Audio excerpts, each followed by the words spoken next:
Mi nombre es José Luis, estudiante de Gastronomía del Politécnico Internacional, y a continuación voy a hablarles un poco acerca del vino y su cultura. Para iniciar, ¿qué es la palabra enología?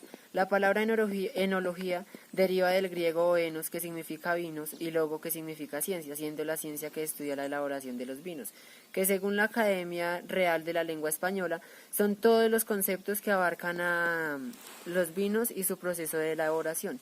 Su historia. Su historia se remonta hace aproximadamente 3000 años atrás, donde los procesos de vinificación eran habituales y naturales. Se dice que de allá a este tiempo ha tenido gran evolución, logrando llegar a la segunda mitad del siglo XX. Es un arte lleno de secretos que poco a poco se ha convertido en una tradición.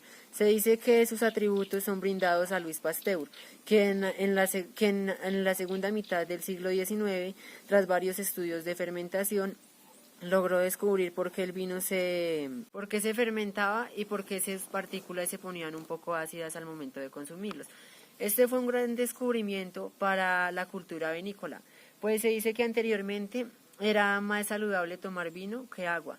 El agua estaba contaminada por desechos orgánicos y por residuos fecales del ser humano que, al ser consumidos, producían graves intoxicaciones y la muerte a temprana edad. Entonces esto lo que hizo fue que las personas pudieran obtener un poco más de vida. Algunos de sus factores importantes son el clima. En climas calientes se dice que la planta produce cosechas ricas en dulzor y bajas en acidez. Todo lo contrario en climas fríos, donde produce cosechas ricas en acidez y bajas en dulzor. El suelo es uno de los factores de calidad muy importantes para el vino, pues de este depende algunos sabores y olores aromáticos que toma el vino durante su cosecha. Se dice que el suelo más adecuado para sembrar vitis vinífera es todo aquel en el que otro tipo de plantas no hayan podido ser cultivadas por su rápida filtración de agua. En la clasificación climática podemos encontrar tres tipos. El número 1, que son los climas cálidos; el número 2, que son los climas templados; y el número 3, que son los climas fríos. En los climas cálidos podemos encontrar suelos o tierras desérticas, arenosas, tropicales, y en el segundo, que sería el templado, podemos encontrar climas un poco más fríos como tropical húmedo y atlántico. Y en el tercero, que serían los fríos, los polares y los montañosos, en los cuales depende mucho la cantidad de luz, pues de esta depende la maduración de la uva. Generalmente la capacidad de luz del sol se puede medir con el año, la hora y la cantidad de brillo que tenga. Esto es considerado la heliofanía, y el de la lluvia es considerado la pluviometría. Algunos suelos importantes para la producción de vino son los suelos calizos. Los suelos calizos son aquellos suelos que son bajos en materia orgánica y ricos en otro tipo de minerales. Los albarizos son aquellos que también son bajos en materia orgánica, pero que son ricos en calcio. Los aluviales son aquellos en los que la capa principal, la capa superior, fue llevada por una corriente de un río, por ejemplo. Puede ser un poco pedregosa. Los arcillosos son suelos que son duros y difíciles de trabajar. Y los pedregosos son aquellos que, bajo la primera capa, la capa superficial, tienen rocas grandes o partículas un poco duras y difíciles de romper. La relación entre el vino y su calidad con el suelo.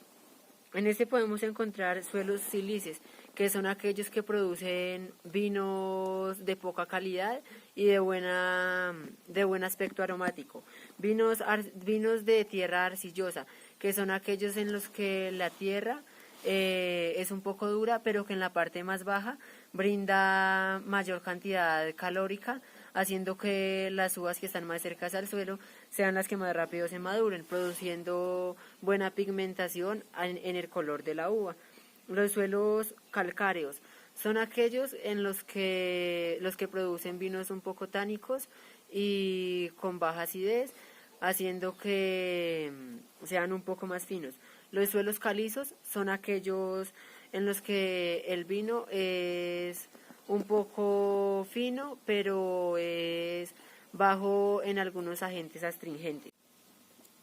Dentro de la clasificación climática podemos encontrar 3 tipos.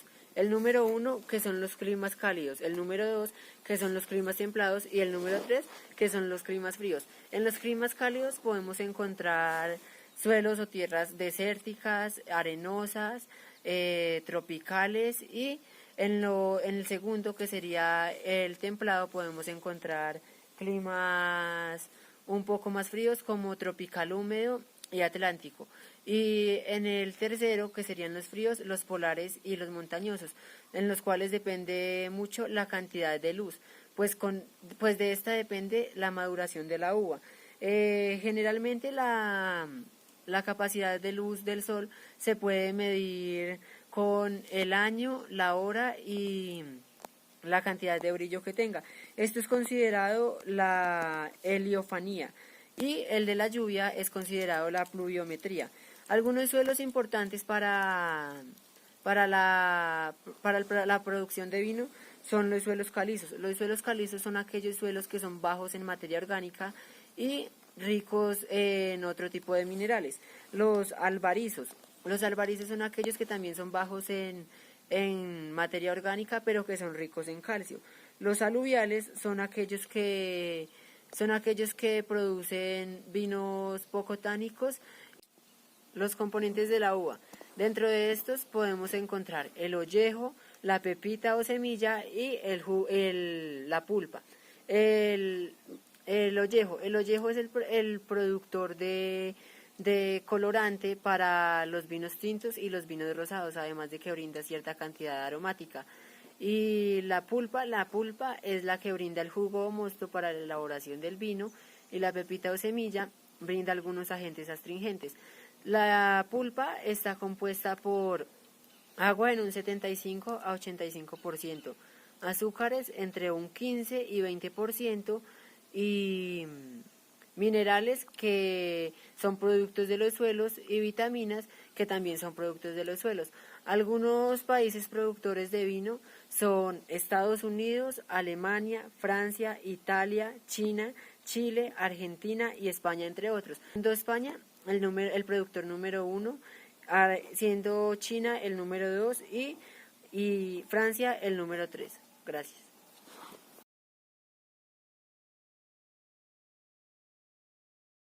Bienvenidos, me presento, mi nombre es Juanes Guerra Martínez, estudiante de Gastronomía del Politécnico Internacional. Y en el día de hoy vengo a hablarles un poco más acerca del vino. El vino tiene más de 3.000 años de antigüedad. Se considera el segundo alimento más antiguo del mundo y es elaborado 100% con vitis vinifera, el cual es el fruto uva. Se considera que si no es elaborado 100% con la misma, no se considera 100% vino. Se conocen 8 especies de vitis. Tenemos la vitis rupestris, la brusca, riparia, cinerea, amurensis, la nata y por último la vitis vinifera, con la cual es la elaboración del vino. Dicho esto, les voy a dar una breve explicación de la elaboración del vino desde su vendimia hasta su embotellamiento y crianza. Empezamos con el proceso de la vendimia, proceso en el cual se puede hacer manual o mecánicamente. Este proceso concluye la recolección del fruto, llevándola a su proceso de selección, seleccionando las mejores uvas para su elaboración de vino. Luego de este proceso pasamos al proceso de despalillado, proceso en el cual separamos la uva de sus tallos para llevarlas a su proceso de estrujado, proceso en el cual extraemos jugos llamándolo mosto, el cual será llevado a fermentación. En este proceso se trata de que las levaduras consuman los azúcares convirtiéndolos en dióxido de carbono y alcohol etílico. Luego se lleva al descube pasándolo de un tanque a otro para una fermentación un poco más lenta. Luego de este proceso lo llevamos al proceso de clarificación, del cual tratamos de que nuestro vino quede libre de impurezas, listo para su embotellamiento o listo para su crianza. Podemos manejar 4 tipos de crianza: crianza en botella, crianza en barrica, crianza en piletas o en tanques.